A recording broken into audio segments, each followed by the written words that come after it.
Ольга Бернгольц. Я говорю с тобой под свист снарядов. Я говорю с тобой под свист снарядов, угрюмым заревом озарена. Я говорю с тобой из Ленинграда. Страна моя, печальная страна. Кронштадтский злой неуколимый ветер в лицо мое закинутое бьет. В бомбоубежище уснули дети. Ночная стражка встала у ворот. Над Ленинградом смертная угроза. Бессонной ночи.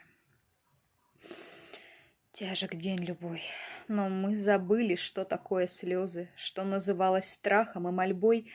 Я говорю, нас, граждан Ленинграда, не поколеблет грохот канонад, и если завтра встанут баррикады, мы не покинем наших баррикад. И женщины с бойцами встанут рядом, и дети нам патроны поднесут, и над всеми нами зацветут старинные знамения Петрограда. Руками сжав обугленное сердце, такое обещание даю. Я, горожанка, мать красноармейца, погибшего подстрельную в бою. Мы будем драться с безответной силой. Мы одолеем бешеных зверей. Мы победим, клянусь тебе, Россия, от имени российских матерей.